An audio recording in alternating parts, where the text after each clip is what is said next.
Hello दोस्तों, कैसे हैं आप लोग? बढ़िया। तो अब जो है हम लोग क्लास 12th में आ चुके हैं, है ना। क्लास 11 की जर्नी समाप्त हो गई और क्लास 12th में आ चुके हैं। और अब जो है हम लोग क्लास 12 का फिजिक्स पढ़ेंगे। तो सबसे पहले कि वो बच्चे जो कि क्लास 11th में नहीं अच्छे से पढ़ चुके हैं, तो वो टेंशन ना ले। कम से कम अभी से अपना पढ़ाई शुरू कर दो, ठीक है। वो बिल्कुल टेंशन ना लो, कम से कम अभी से आप अपना पढ़ाई सही ढंग से शेड्यूल वाइज अपना शुरू कर दो। तो आई थिंक कि आपका क्लास 12 अच्छा होगा। दूसरी चीज कि क्लास 12th में जो आपको बेसिक जो आएगा क्लास 11th की, जैसे आपका काइनेमेटिक्स का इक्वेशन वगैरह, तो जिनको उसमें प्रॉब्लम होगी तो आप टेंशन ना ले। मैं उसके ऊपर वीडियो भी बनाऊंगा और साथ साथ मैं कोशिश करूंगा कि वो कॉन्सेप्ट यहीं पर क्लियर हो, ठीक है। तो क्लास 12th की जर्नी बहुत मस्त जर्नी है। यहाँ तो शुरुआत ही होता है मस्त अच्छे टॉपिक से। आवेश आप पढ़ेंगे, है ना। फिर चुंबक के बारे में पढ़ेंगे, करंट, जोड़ का झटका है जोड़ों का लगा, तो ये जो करंट के बारे में ही पढ़ेंगे, है ना। तो क्लास 12th और भी मजा आने वाला है।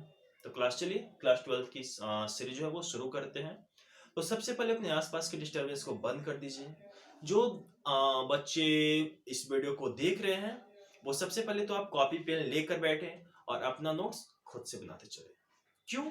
क्योंकि अगर मैं आपको नोट्स देता हूं तो कहीं ना कहीं हो सकता है उसमें कोई बेसिक जानकारी मैंने छोड़ दी हो। तो इसलिए मैं कहता हूं कि आप अपना नोट्स हमेशा खुद से बनाएं, ठीक है। दूसरी चीज कि मैं बहुत जल्दी यहाँ पर एक टेलीग्राम चैनल भी शुरू करने वाला हूँ, जिसकी लिंक आपको डिस्क्रिप्शन में मिल जाएगी। उस चैनल पर हो क्या कि आपको बहुत सारे थ्योरेटिकल क्वेश्चंस, इसके साथ साथ आपको एमसीक्यू यानी कि ऑब्जेक्टिव न्यूमेरिकल सारा कुछ मिलेगा। आप वहां पर जाओ, उसको चैनल को ज्वाइन कीजिए और देन फिर आप वहां से मटेरियल उठा के आप वो सारा क्वेश्चन सॉल्व कर सकते हैं। इन केस की अगर आपसे वो क्वेश्चंस नहीं हो पाता है तो आप हमें कमेंट करो, है ना, या फिर टेलीग्राम पे आप हमें पर्सनल मैसेज कर सकते हो। देन फिर आपको मैं उसका सॉल्यूशन भी दूंगा। और इसके साथ साथ मैं कोशिश भी करूंगा कि जितने भी मैं न्यूमेरिकल्स दे रहा हूं या फिर एमसीक्यूज डालूंगा, तो उन सबका मैं वीडियोस बनाकर डालते जाऊं, ठीक है। यानी कि क्लास 12 की जो पढ़ाई है वो बिल्कुल आपका स्मूथली चलेगा, कोई भी दिक्कत कोई भी परेशानी नहीं होगा, एकदम रिलैक्स होके पढ़ो। इसीलिए मैंने बैच अभी जस्ट पहले स्टार्ट किया। क्यों? ताकि क्लास 12 जो है वो बच्चे कम से कम आराम से पढ़ सके, रिलैक्स मोड में पढ़ सके, ठीक है। तो चलिए, प्यारा सा क्यूट सा टॉपिक आवेश, है ना। पहला जो आपका चैप्टर स्टार्ट होता है क्लास 12 का, उसका नाम है आवेश, विद्युत आवेश एवं विद्युत क्षेत्र, ठीक है। पहला जो चैप्टर जो स्टार्ट होता है उसका नाम है, मैं यहाँ पे डाल देता हूं कि विद्युत आवेश एवं विद्युत क्षेत्र। विद्युत क्षेत्र इंग्लिश में इसी को हम बोलते हैं electrical charge and electric field, ठीक है, या फिर electric charge and electric field. तो जो इंग्लिश लैंग्वेज के जो बच्चे हैं उनके लिए भी कोई दिक्कत कोई परेशानी नहीं, वो भी अपना नोट्स बना सकते हैं, इंग्लिश में लिखेंगे। जो हिंदी मीडियम के है, और मेरे समझ से कि हमारे चैनल पे ज्यादातर बच्चे जो है वो हिंदी मीडियम के हैं, बिहार बोर्ड के हैं। तो इसलिए मैं जो है यहाँ पर इंग्लिश हिंदी यूज कर रहा हूँ, ठीक है। अभी लाइट कट गई एंड थोड़ी सी मे बी आपको लाइट की मे बी प्रॉब्लम हो सकती है, बट आई थिंक उसमें शायद अच्छा दिखेगा, क्योंकि इन्वर्टर का लाइट जो है वो अच्छा दे रहा है, बल्ब अच्छा जल रहा है, तो आई थिंक आपको सही दिखेगा। तो यहां पर मैंने लिखा विद्युत आवेश एवं विद्युत क्षेत्र। तो सबसे पहले बात आती है कि आखिर विद्युत आवेश है क्या। विद्युत आवेश है क्या, तो पहले तो हम चर्चा करते हैं विद्युत आवेश पर। विद्युत आवेश पर अगर चर्चा करें, जब इसी के ऊपर जब हुआ था क्या, वही नहीं, विद्युत आवेश की अगर हम बात करें, विद्युत क्षेत्र की बात करें, तो विद्युत आवेश खास तौर पे जो हम पढ़ते हैं, आपने पढ़ा होगा इलेक्ट्रॉन, प्रोटॉन, न्यूट्रॉन्स। तो एक ग्रीस के एक वैज्ञानिक थे भैया, नाम था थेल्स। ग्रीस के लेटेस्ट शहर के रहने वाले एक वैज्ञानिक थे, नाम था थेल्स। थेल्स ने कहीं ना कहीं बहुत पहले ही 600 ईस्वी पूर्व, सोच लो 600 ईस्वी पूर्व पहले ही थेल्स ने इसके ऊपर बहुत सारा रिसर्च किया, बहुत इसके ऊपर सोचा समझा विद्युत आवेश के ऊपर। हुआ क्या कि देखा गया कि जब एक कांच की छड़ को, किसको, तो कांच की छड़ को, कांच की छड़ को सिल्क कपड़े से, किससे, सिल्क, सिल्क कपड़े से रगड़ा गया। एक कांच का छड़ लो, एक सिल्क कपड़ा लो, उसको खूब उससे सिल्क कपड़े से कांच की रड को क्या करो, खूब उसको इस तरह से घिसो, रगड़ो। तो देखोगे क्या कुछ देर बाद कि वो जो सिल्क कपड़ा है वो कहीं ना कहीं कांच के छड़ की तरफ आकर्षित होती है। सिल्क कपड़ा जो होता है वो कांच के छड़ की तरफ आकर्षित होता है उसको रगड़ने के बाद। या फिर आप ऐसे भी नॉर्मली आप घर में भी कर सकते हैं। बाय द वे किसी के पास में कांच का छड़ न हो तो आप क्या करो, जब आप नहा वहा के जब आप बाल में शैम्पू लगाते हो, नहा धोने के बाद जब अपने बाल को बिल्कुल अच्छे तरीके से जब पोंछ लेते हो, जब आपका बिल्कुल बाल सूख जाए, उसमें पानी जरा सा भी उसमें नमी ना हो, जब बाल आपका पूर्ण रूप से जब सूख जाता है, इसके बाद जब आप कंघी करते हैं तो कंघी करने के बाद क्या करें कि उस कंघी क्या करें कि उस कंघी को कागज के छोटे छोटे टुकड़े बना ले, उस टुकड़े के पास में लेकर जाए उस कंघी को। तो होगा क्या कि वो कंघी जो होगी उस कागज के छोटे छोटे टुकड़ों को क्या होगा, अपनी ओर आकर्षित कर लेगा। जी हाँ, आप एक घर पे ट्राई करके देख सकते हैं, बिल्कुल आप अपने घर पे ट्राई करके देख सकते हो।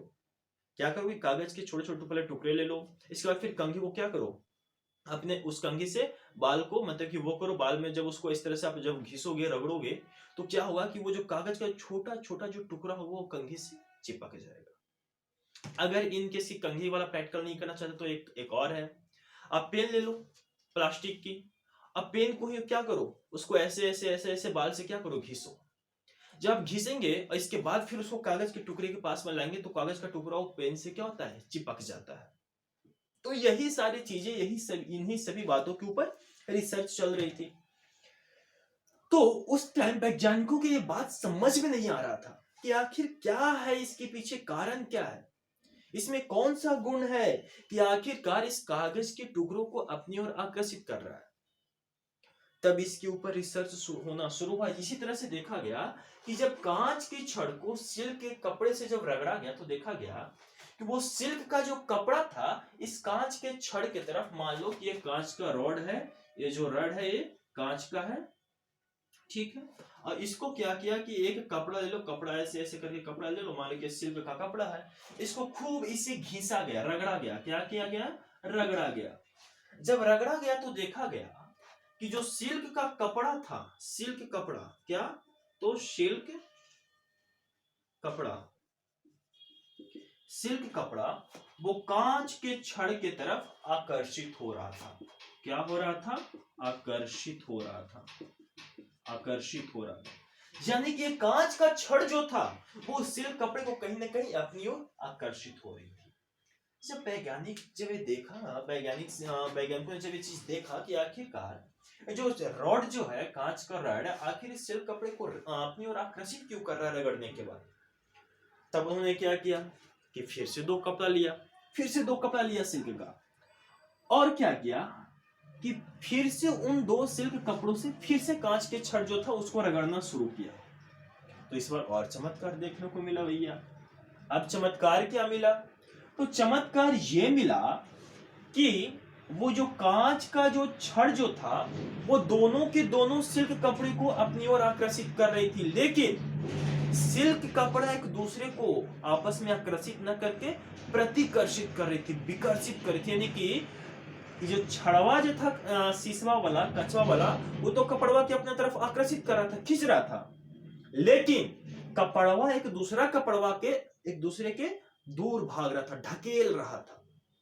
तब ये बात समझ में आई कि आखिर इसके पीछे कारण क्या हो सकता है कि ऐसे हो रहा है, कोई आकर्षित कर रहा है, कोई विकर्षित कर रहा है, कोई, तो आखिर इसके पीछे कारण क्या हो सकता है। तब इसके ऊपर बहुत सारा रिसर्च चलना शुरू हुआ। तब जाकर देखा क्या गया कि आखिरकार ये जो कांच का छड़ है, यानी कि जो शीशे का जो छड़ है, शीशे का छड़, ठीक है, छड़ चाहे कोई भी हो, शीशे का हो, अभी यहाँ पे हम शीशे की बात करें तो हम शीशे का छड़ ही लेते हैं, ठीक है, चाहे छड़ वो शीशे का हो चाहे लोहे का हो, कुछ हो। देखा गया कि वो शीशे का छड़ था, ये बहुत सारे अणुओं से बने थे। किससे बने थे, तो बहुत सारे अणुओं से मिले थे, बने थे। किसे, लेड, इसमें अणु किसके होगी, लेड के अणु होगी, है ना। अब होगा क्या कि अणुओं से बने होंगे, और ये अणु जो थे, अणु, जितने भी अणु थे, ये सभी अणु परमाणु से बने हुए थे। किससे बने हुए थे, परमाणु से बने हुए थे। और ये सभी के सभी परमाणु जो थे ये सभी जितने भी परमाणु है वो सब परमाणु के अंदर देखा गया, जब उसको तोड़ा गया तो देखा गया कि अरे भाई इसके अंदर तो कुछ ना कुछ नया चीज है। वो क्या था? तो वो था इलेक्ट्रॉन था, इसके साथ साथ प्रोटॉन था, इसके साथ साथ इसमें एक चीज और था, वो था न्यूट्रॉन, वो था न्यूट्रॉन। तो ये जो कांच का जो छड़ था, कांच के छड़ बहुत सारे अणु से बने हुए थे, और वो अणु परमाणु से बने हुए थे, और ये परमाणु इलेक्ट्रॉन, प्रोटॉन और न्यूट्रॉन से बने थे। तो यानी कि आपने पढ़ा जो केमिस्ट्री में कि परमाणु होता है, परमाणु के बीच में केंद्रक होते हैं, और उस केंद्रक के चारों तरफ इलेक्ट्रॉन जो होते हैं वो क्या हो रहे हैं? गति कर रहे होते हैं। आपने एक बुक्स में फिगर भी देखा होगा क्या, कि इस तरह से बीच में बनाया हुआ रहता है केंद्रक, और इसके इस तरह से चारों तरफ इसमें इलेक्ट्रॉन को ऐसे घुमाया हुआ रहता है, इस तरह से। इसके चारों तरफ क्या और इलेक्ट्रॉन घूम रहे हैं? नहीं, ये बीच में क्या हो गया? बीच में हो गया केंद्रक, केंद्रक, और इस तरह से इलेक्ट्रॉन इन सभी पथ पर कक्षा में क्या हो रहा है? गति कर रहा है। ठीक है, तो आखिरकार जब ये देखा गया कि आखिर आकर्षित काहे कर रहा है, प्रतिकर्षित काहे कर रहा है, तो पूरी जब यहां से छानबीन किया गया तो देखा गया कि आखिर इसके पीछे जो भी कारण है, कहीं ना कहीं यही इलेक्ट्रॉन, प्रोटॉन, न्यूट्रॉन, यही सब मिलकर कुछ ना कुछ कर रहा है, और इसी को कह दिया गया आवेश, इसी को कह दिया गया आवेश। तो यही जो इलेक्ट्रॉन, प्रोटॉन, न्यूट्रॉन है, यही कहीं ना कहीं क्या है? आवेश है। यही क्या है? आवेश है। बात समझ में आई आपको? बात समझ में आई? जल्दी से हमें कमेंट करके बताएं। ठीक है, तो ये हो गया आवेश। तो हम जो भी इसमें पढ़ेंगे आवेश को लेकर, तो यही इलेक्ट्रॉन, प्रोटॉन और न्यूट्रॉन के ऊपर हम बात करेंगे। ठीक है, अब देखो, जब बात आती है आवेश की, तो थोड़ा सा आवेश के ऊपर भी हम बात करते हैं। जब बात आती है आवेश की, तो आवेश को बच्चों हम लोग अलग अलग तरीके से पढ़ेंगे। आवेश को क्या करेंगे कि हम लोग अलग अलग तरीके से पढ़ेंगे। कैसे कैसे, वो पहले आपको बता देते हैं। आवेश को हम लोग अलग अलग तरीके से पढ़ेंगे। कैसे कैसे? तो कहा जाता है कि जब आवेश स्थिर होती है, आवेश स्थिर होती है, आवेश स्थिर होती है, गति नहीं कर रही होती है, आवेश क्या है? स्थिर है। तो जब आवेश स्थिर रहती है और इसकी हम अध्ययन करते हैं, तो वो कहलाता है वैद्युत स्थिरता। वो क्या कहलाता है? तो वो कहलाता है वैद्युत स्थिरता। ठीक है, जब आवेश स्थिर होती है और इसकी अध्ययन करते हैं, तो वो क्या कहलाएगा? तो वो कहलाएगा वैद्युत स्थिरता। ठीक है, तो इसी प्रकार क्या आवेश गति भी कर सकती है? हाँ, आवेश गति भी करती है। तो जब आवेश गतिशील होगा, क्या होगा? गतिशील होगा, गतिशील। और जब आवेश गतिशील होगा, जब आवेश गतिशील होगा और इसकी अध्ययन करेंगे, तो वो कहलाएगा वैद्युत, वो कहलाएगा वैद्युत गतिकी, वो कहलाएगा वैद्युत गतिकी। ठीक है, तो आवेश को सबसे पहले हम दो तरीके से पढ़ सकते हैं। क्या? कि जब आवेश स्थिर रहेगा तो उसको हम पढ़ेंगे, उसकी अध्ययन करेंगे, तो वो कहलाएगा वैद्युत स्थिरता। और जब आवेश गतिशील होगी और उसकी अध्ययन करेंगे, तो वो कहलाएगा वैद्युत गतिकी। ठीक है, क्लियर? यहां तक बात समझ में आई? अब क्या है कि जब आवेश एक गति करेगा, तो जाहिर सी बात है कि कोई भी वस्तु जब गति करेगी, तो या तो वो नियत वेग से गति कर सकती है, या फिर परिवर्तनशील वेग से गति कर सकती है। अरे भाई, कोई भी चीज चलेगा तो या तो आराम से एक ही स्पीड से वो चल रहा है तो चल रहा है, नहीं तो फिर वो स्पीड चेंज कर करके चलेगा। जहां पे ढलान ज्यादा, वहां पे एक्सीलरेटर ज्यादा बढ़ाएगा, वो चाहेगा कि स्पीड को और बढ़ाए। जैसे तुम भी रोड पे जब चलते हो तो क्या करते हो? जहां पे रोड खराब रहता है वहां पे क्या करते हो? स्पीड कम कर देते हो। या फिर जहां पे ठोकर रहता है वहां पे क्या करते हो? स्पीड कम कर देते हो। जहां पे ठोकर उकर नहीं है, आराम से एकदम बाइक एकदम उड़ेले चल जा रहे हैं, अगर अचानक से ठोकर आ गया, बाइक उससे जाके टकराया, फाइनली जो है वो एक्सीडेंट। तो यानी कि आवेश भी उस तरह से गति करती है। हाँ, आवेश में भी एक्सीडेंट होता है। पढ़ेंगे कोलिजन, जब आप करंट पढ़ेंगे ना, तो वहां पे पढ़ेंगे कि एक आवेश दूसरे आवेश से, यानी कि एक इलेक्ट्रॉन दूसरे इलेक्ट्रॉन से कोलाइड करता है, कोलिजन करता है, टकराता है। पढ़ेंगे ये सब चीज, टेंशन मत लीजिए, सारा कुछ आएगा। तो होता है क्या कि जब आवेश गति करेगी तो उसको तो हम वैद्युत गति कह देंगे, लेकिन आवेश जो गति कर सकता है या तो वो नियत वेग से गति कर सकता है, कैसे, या तो उसकी वेग जो है वो क्या होगी, नियत हो, यानी हर जगह वेग क्या होगा, समान होगा, तो इस तरह से भी गति कर सकता है, या फिर वेग क्या होगी, परिवर्तन कर रही होगी, परिवर्तन, तो यानी क्या बोलेंगे हम, परिवर्तनशील वेग। तो यानी कि वेग जो है वो या तो वो हर हर कुछ थोड़ी देर पर, हर कुछ क्षण पर, हर किसी टाइम पर, यानी कि प्रत्येक समय अंतराल पर अगर उसका वेग परिवर्तन होगा तो वो परिवर्तनशील वेग, और प्रत्येक समय उसका वेग समान रहेगा, नियत रहेगा, तो वो नियत वेग। अब क्या है कि जब उस ये जो आवेश जो गति कर रही है और गति करते हुए जब वो नियत वेग से गति करेगी और इस आवेश का हम अध्ययन करेंगे तो वो कहलाएगा आपको विद्युत धारा, वो कहलाएगा विद्युत धारा। बात समझ में आई? और जब यही आवेश परिवर्तनशील वेग, और जब वेग परिवर्तन होगा तो उसमें त्वरण भी तो आएगी ना। जब किसी गाड़ी की स्पीड बढ़ानी होती है तो उसके एक्सीलरेटर को हम क्या करते हैं, बढ़ाते हैं, यानी कि एक्सीलरेशन को बढ़ाते हैं, त्वरण को बढ़ाते हैं। और जब उसकी स्पीड कमानी होती है, जब उसकी चाल कम करनी होती है तो उसकी क्या करते हैं, उसके एक्सीलरेटर को कम करते हैं, यानी कि उसके त्वरण को कम करते हैं। नहीं तो कहीं ना कहीं यहां पर भी तो जब वेग ज्यादा या कम होगा तो उसमें त्वरण आ जाएगी, और इसीलिए हम इसको परिवर्तनशील वेग या फिर त्वरित त्वरित गति भी कहते हैं, तो इसको हम त्वरित गति भी कह सकते हैं। ठीक है, तो जब आवेश परिवर्तनशील वेग या फिर त्वरित गति करेगी और इसकी हम अध्ययन करेंगे तो वो कहलाएगा विद्युत चुंबकत्व।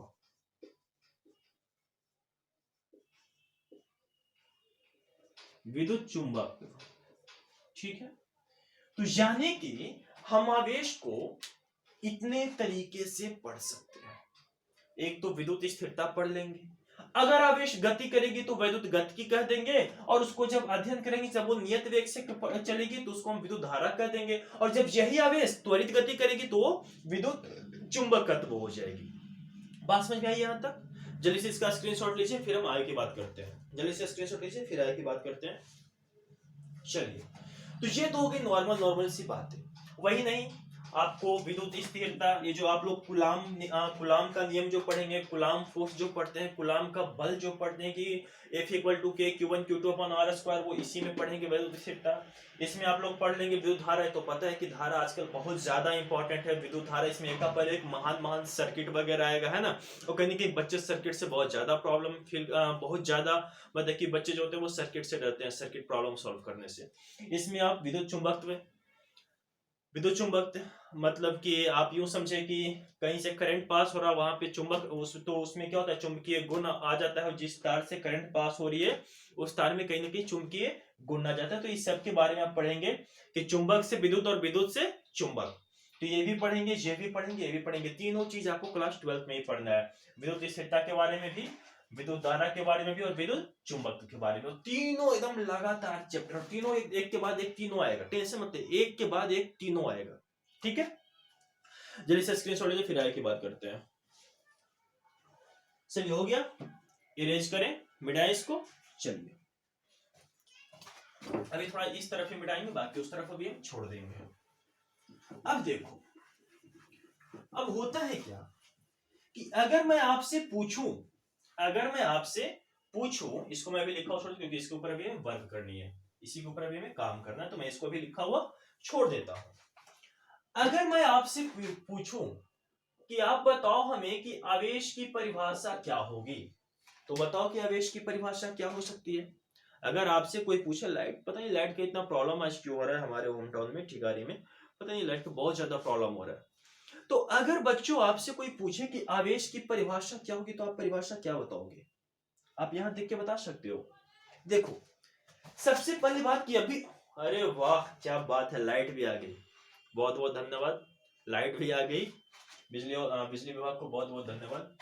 तो आवेश की परिभाषा क्या होगी? तो आप देख सकते हैं कि जब हम उस रड को काट रहे थे, उस छड़ को काट रहे, तो काटते काटते काटते काटते काटते काटते काटते काटते जब उसके अंदर घुसे तो देखे कि वहां पर इलेक्ट्रॉन, प्रोटॉन और न्यूट्रॉन था। और उसी इलेक्ट्रॉन प्रोटॉन न्यूट्रॉन को हम क्या कह दिए, आवेश कह दिए। उसी इलेक्ट्रॉन प्रोटॉन न्यूट्रॉन को हम क्या बोल दिए, आवेश बोल दिए। तो क्या हम ऐसा कह सकते हैं कि आवेश जो है वो आवेश किसी वस्तु का आंतरिक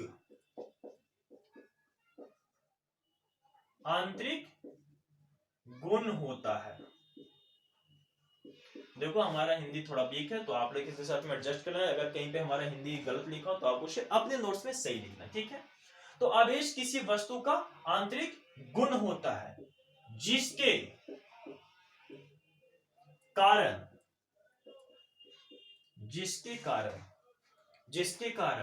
हम उस वस्तु के चुंबकीय, पहले विद्युत ही देख लेते हैं। तो उस वस्तु के विद्युत एवं चुंबकीय गुण का अध्ययन करते हैं।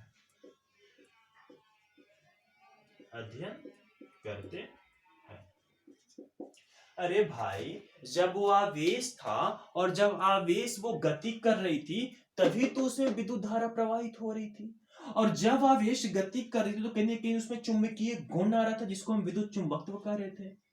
तो ये जो आवेश के वजह से तो हम विद्युत धारा और विद्युत चुंबकत्व पढ़ रहे हैं। अगर आवेश नहीं होता तो क्या हम विद्युत धारा को समझ पाते, क्या हम विद्युत चुंबकत्व को समझ पाते? नहीं। तो इसीलिए कहा जाता है। और जब उस छड़वा को हम काटे तो देखे क्या कि उस छड़वा के अंदर जो इलेक्ट्रॉन प्रोटॉन न्यूट्रॉन था उसी को आवेश कहते हैं। तो इसीलिए आवेश की परिभाषा निकलती है यहां से कि आवेश किसी वस्तु का आंतरिक गुण होता है जिसके कारण हम उस वस्तु के विद्युत एवं चुंबकीय गुण का अध्ययन करते हैं। क्लियर यहां तक? डेफिनेशन समझ में आई सबको? चलिए अब जो है आवेश को, बहुत छोटी सी बात कि आवेश को Q द्वारा दर्शाया जाता है। मैं लिख देता हूं क्योंकि बहुत सारे बच्चे बोलेंगे, बहुत सारे ऐसे बच्चे बैठे होंगे जिनको ये चीज नहीं समझ में आते कि क्यों लिखा गया ये सब। तो मैं ये भी लिखना देना चाहता हूँ, एक पॉइंट लिस्ट बना के लिखना ज्यादा अच्छा होगा ताकि किसी को ये प्रॉब्लम ना हो कि अगर हम बाई जगह कहीं Q लिखे तो कहीं वो कंफ्यूजन ना हो जाए कि सर ये Q का मतलब क्या होता है। ठीक है, तो आवेश को पहला पॉइंट कि आवेश को Q द्वारा दर्शाया जाता है।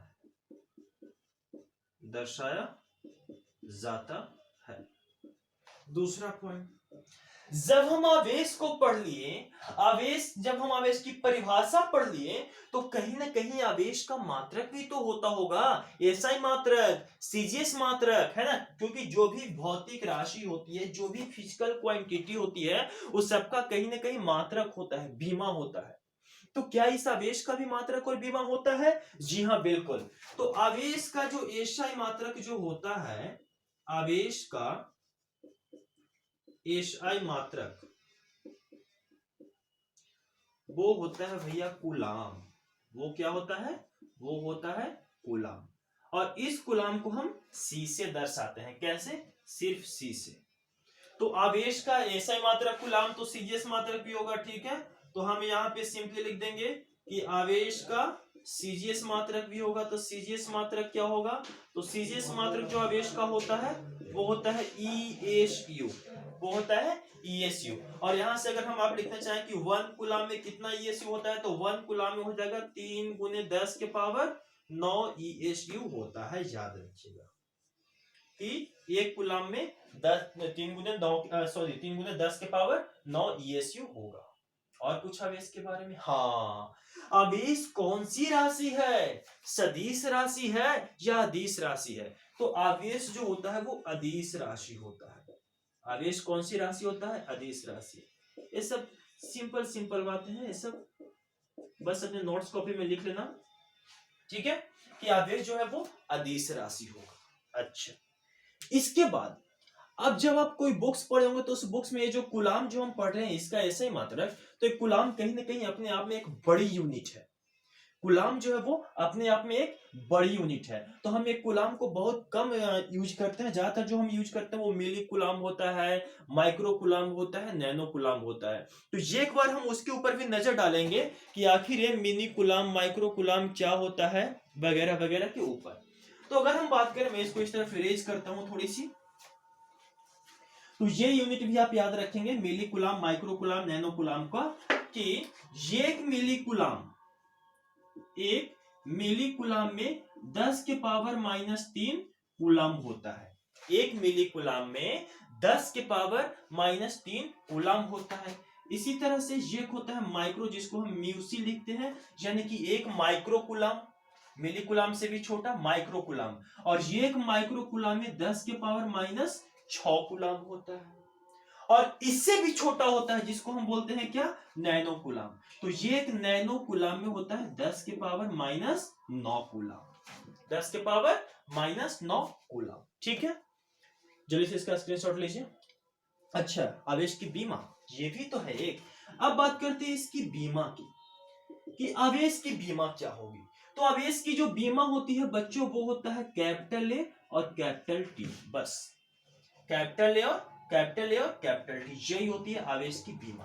अब बहुत सारा बच्चा कंफ्यूज होगा कि सर आवेश की बीमा कैपिटल ए और कैपिटल टी क्यों होती है।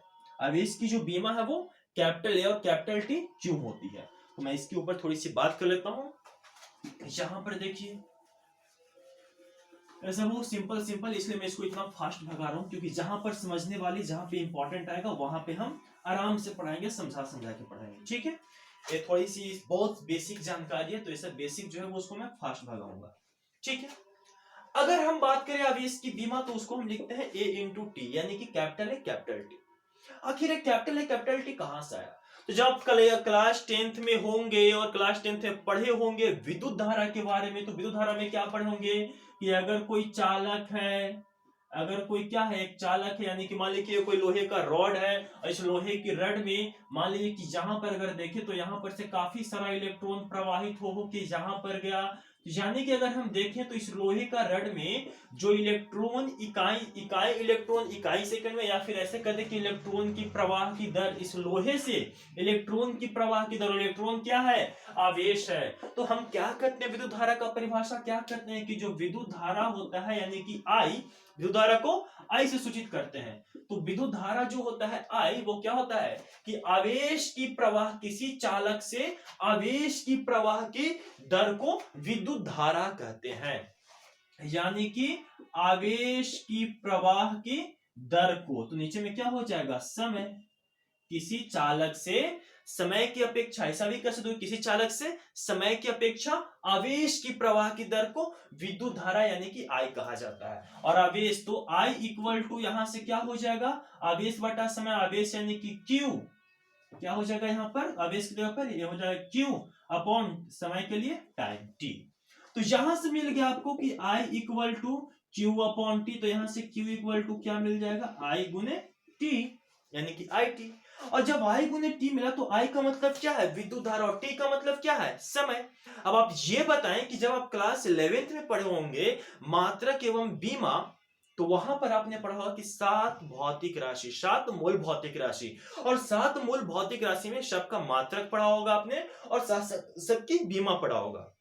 तो उसमें पढ़े होंगे कि जो विद्युत धारा, क्योंकि विद्युत धारा ये जो आई है उसी 7 मूल भौतिक राशि में से एक है, जिसकी इकाई क्या होती है, एम्पियर, और इसकी बीमा क्या होता है, कैपिटल ए। तो मैंने इसलिए यहां पर इसकी बीमा लिख दिया कैपिटल ए। और टी का मतलब क्या है, टाइम, टाइम का मतलब क्या, समय। और जब इस टाइम का मतलब समय है तो समय की बीमा क्या होती है, तो वो होती है कैपिटल टी, तो इसलिए मैंने यहां पर लिख दिया कैपिटल टी। और यहां से बीमा क्या बन गई, तो कैपिटल ए और कैपिटल टी, तो इसलिए इसकी बीमा हो गई कैपिटल ए और कैपिटल टी। ठीक है, अब जो है इसके आवेश के गुण को पढ़ेंगे, और साथ साथ आवेश द्रव्यमान, ऐसा द्रव्यमान का है नाम ले रहे हैं आप जी, कुछ दोनों में कुछ रिलेशन है क्या, कुछ संबंध है क्या? जी हाँ, बिल्कुल है। तो आवेश, द्रव्यमान, ये सब इसके साथ साथ इसके और भी गुण के बारे में पढ़ेंगे, लेकिन वो नेक्स्ट वीडियो लेक्चर में। तब तो आज के लिए बस इतना। तब तक के लिए बाय, फिर मिलते हैं नेक्स्ट वीडियो लेक्चर में। तब तक के लिए bye and thank you for watching this video.